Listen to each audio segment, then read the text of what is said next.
자, 우리가 왜 이 시간 안에 못 푸냐면, 다시 한번 얘기할게. 제가 지금 계속 공식을 알려드리고 있어요. 자, 예술 지문의 공식은 기본적으로 내용과 형식이에요. 자, 그럼 봐. 1단락으로 왔어요. 글의 주제는 뭐지? 하이퍼 리얼리즘. 하이퍼 리얼리즘의 내용이 뭘 담는데요? 1단락 끝에 나와 있어. 뭐라고? 자, 잘 들어야 돼. 내용과 형식을 구분해야 돼요. 내용은 뭐냐면 감정, 뭐 사랑, 느낌 이런 것들 의미하는 거고, 형식은 기법 같은 것들 얘기하는 거야. 자, 그러면 1단락 끝부분을 보니까 뭐라고 나와 있어? 현실 존재하는 것을 뭐 한대? 재현한대요. 됐니? 자, 두 번째. 뭐랑 비교했어?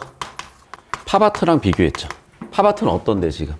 얘도 똑같이 현실에 존재하는 걸 다루는데, 특히 둘의 공통점은 현실 존재, 자본주의 일상을 다뤘다는 거죠.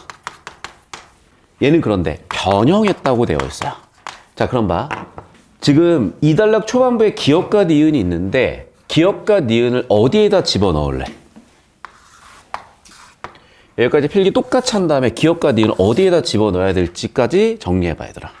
정보를 분류하고 정보를 잡는 틀을 배우시는 거예요. 왜냐하면 절대 내용일치로는 일정 수준 이상으로 시간이 줄 수가 없어.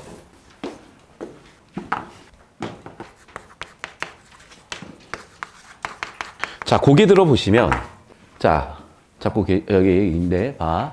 흔히 볼 수 있는 것을 대상으로, 예술의 소재가 대상 현실성이고, 재현이 사실성이잖아. 그러면 현실성은 둘 다 높죠. 근데 사실성이 높은 거는 예제. 됐니, 여기까지? 자, 그럼 봐라, 얘들아. 글의 주제인 하이퍼 리얼리즘을 다루고 있잖아요. 2단락에서 비교 대조가 끝났으니까 3단락에서 할 건 이제 뭐겠어? 하이퍼 리얼리즘의 내용을 다룰 차례예요. 내용은 자본주의 일상을 그대로 다뤘는데, 자본주의 일상을 어떻게 평가했어요? 비판했죠. 자, 마지막 그러면 비어있는 칸은 여기지. 그래서 4단락. 하이퍼 리얼리즘 이제 어떻게 했겠어? 자본주의 일상을 비판했고, 기법은 뭘 썼대? 실물, 주형, 기법을 쓰셨대요. 여기까지 됐니? 자, 그리고 이제 마지막 5단락 정리가 됐다고요. 여기까지 됐니? 자, 그럼 봐, 얘들아. 여기서 답이 다 나오거든요. 첫 번째, 어디서 답이 나왔냐면, 자, 이 내용 가지고 첫 번째 문제 정답이 나와요. 그리고 두 번째 문제까지도 여기서 정답이 나와요. 그럼 나머지 묻는 예를 가지고 세 번째 문제 정답을 냈겠죠. 자, 같이 답 찾으러 들어가봅시다. 자, 선생님 카메라 이쪽으로 오세요. 잘 봐, 얘들아. 1번 바로 끝났네요. 왜 그래? 둘의 공통점은 뭐였어? 예술의 내용이죠. 기억도 내용에 해당하는 거죠. 끝. 자, 두 번째다. 여기 있는 애들은 다 전부 다 형식을 묻고 있어요. 예술의 형식적인 것들. 그래서 실물 주형 기법을 썼으니까 재현했다 실제처럼일 확률이 높은데, 자꾸 여러분은 여기 회색을 찾아서 들어가려고 하는데 정보가치 낮으니까 얘네는 시간 없을 때는 어차피 처리해봐야 시간 때문에 못 풀고, 시간이 많다 하더라도 얘는 후순위로 보내야 되는 것들이야. 자, 그리고 봐봐. 아까 무슨 기법을 썼어? 실물 주형 기법을 써서 재현했죠. 실제 그대로 뭐 현실 뭐 그럴 수 있을 것 같고, 뭐 실물 재현. 근데 정답은 왜 5번이야? 뭐가 틀렸어? 그렇지. 합리가 틀렸고, 이유는 예술에 뭘 묻고 있었어요? 내용을 묻고 있었던 거고, 뭐 했어? 비판하고 있기 때문에 틀렸다가 바로 보이셨다니까. 벌써 두 문제 끝났어요. 그러니까 4분 것이 된다고. 자, 이제 마지막 문제인데, 자, 이런 거를 왜 4분 것을 못하냐면 유형 연습이 안 되셔서 그래요. 자, 이렇게 보기 있는 유형 첫 번째는 어떤 유형이라고 그랬지? 지문 원리를 보기에다가 적용하는 유형이고, 두 번째는 어떤 유형이라고 그랬었죠? 지문과 위계가 같다면 비교하고 대조하는 유형이에요. 얘는 그럼 어떤 유형이었던 거야? 비교, 대조 유형이었던 거야. 그럼 비교, 대조를 해볼 건데, 자, 헨슨이 있었고, 지문이 헨슨이었지? 쿠넬리스, 코수스가 있었어요. 전부 다 당연히 하이퍼 리얼리즘이라는 측면에선 공통점이었는데, 차이점이 뭐였어? 헨슨은 실물, 주형, 기법을 썼고요. 쿠넬리스는 실물 그 자체를 갖고 왔고요. 코수스는 실물에, 사진에 언어를 썼죠. 여기까지 됐니? 자, 그럼 당연히 쿠넬리스는 헨스틴한테 뭐라고 하겠어? 야, 실무 그대로 쓰는 거 훨씬 낫다라고 얘기했겠죠. 그러니까 지가 쓰고 있을 거 아니야. 정답 몇 번이야? 3번이야. 필기했으면. 됐니? 쉽기도 쉬운데 4분 안에 나오려면 필기하고 계세요. 핵심적인 정보들을 뽑아내는 공식과 틀을 가지고 접근하는 연습이 돼 있으셔야 된다는 얘기예요. 그래서 제가 자꾸 구조도를 그리라는 게 문제 풀고 나서 다 풀고 나서 그렸다 보시면 정답에 필요한 정보가 어떤 정보들인지 보이실 거라는 거야. 여기까지 되셨니? 필기 정리해 주시고. 됐어요? 됐어?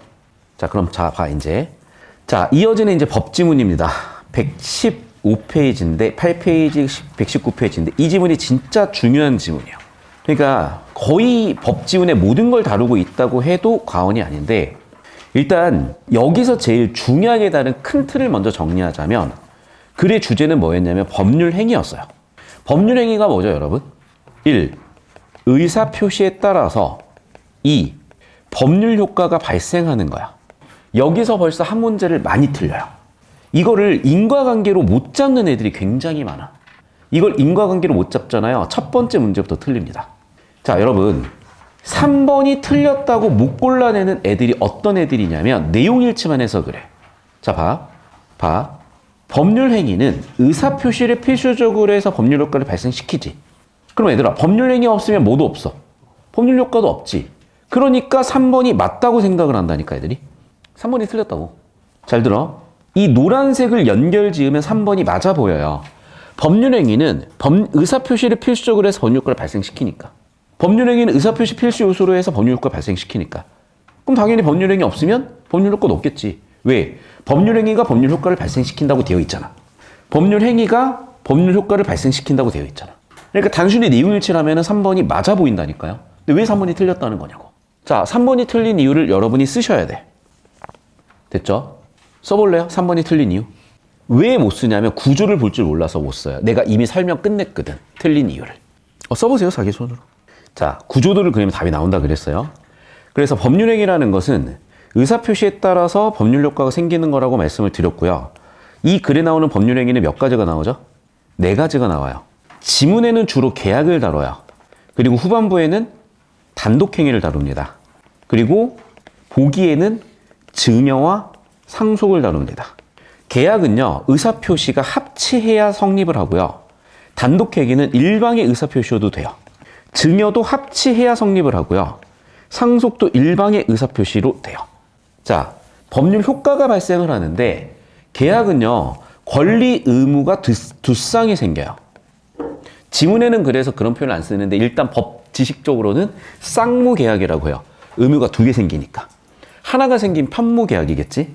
자, 그래서 단독행위는 권리 의무 관계가 한 번 생기고요.